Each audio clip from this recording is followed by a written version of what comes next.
You know, I owned an '02 M3. I'm familiar with your '04 M3.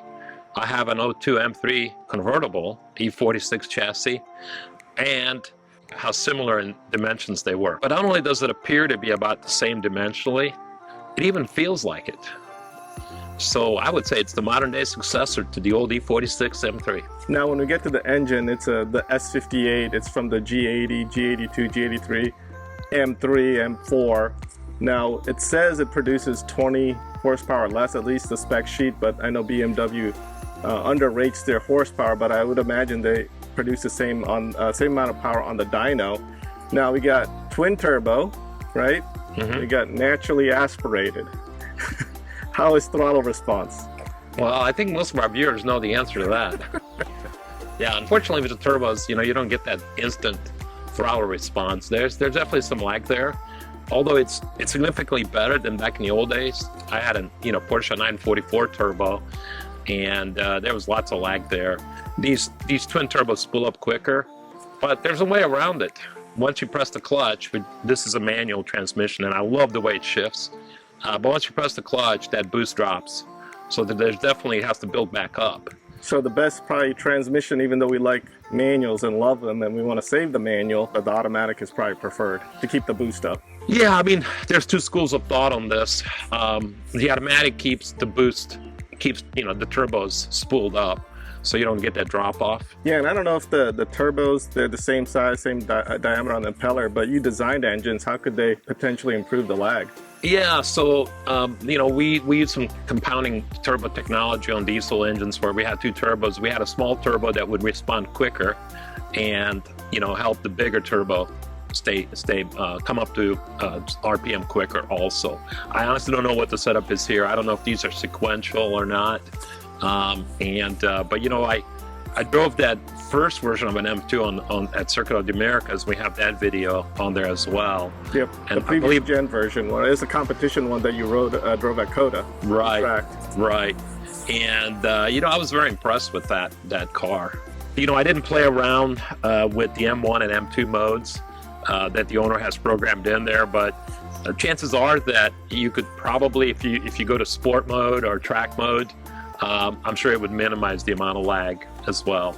Yeah, and that's one of the things I do like about the different settings. I'm not sure if it changes the suspension or damping at all, especially it goes road, sport, and track. It probably does. Just the interior alone, the upgrades it's done, and I do like the notion of being able to switch between settings compared to one. And this has the rev matching feature as well, which, is, day-to-day driving, probably not a huge difference, but on track, I bet it does makes it definitely an improvement. Yeah, I got to be honest with you. On the way here, I was impressed with the car. It's a modern day version of that. If I had the opportunity to drive one of these cars on the track, and that one wasn't available. And I looked at BMW's lineup, I would definitely take the M2. Yep. It's most driver friendly.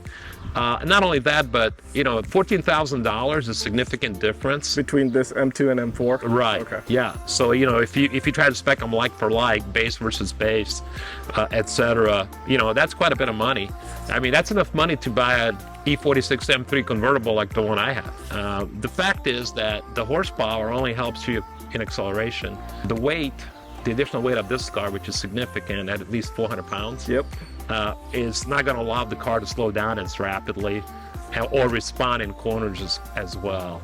Yeah, and one thing I noticed, the electronic steering versus hydraulic, you could tell the difference. Even, you could tell when your wheels are losing grip on the hydraulic versus, I don't think you have that same sensation as you do with electric. They may have tuned it well, but I don't think it's there. And yeah, it's definitely filtered, but it's not as filtered as the earlier version. And I noticed that on the Porsches as well. They're getting better and better in terms of feedback. And just when I think they have it perfect, I'll get an old car, like the E46, and I realize, no, it's still not as good. Yeah. But again, if you want to buy a new car under warranty and you're looking for an enthusiast-oriented BMW, I think this is as good as it gets, especially with a back seat.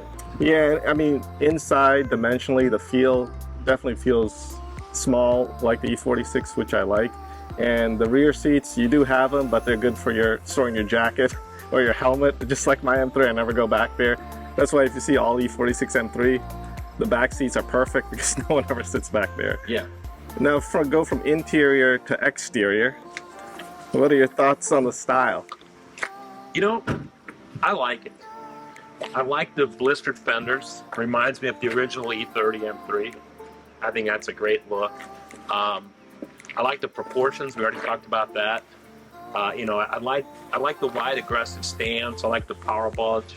I like a lot of things about the styling. I think this is a great combination. Yeah, it's unfortunate they couldn't somehow cut 500 pounds from it.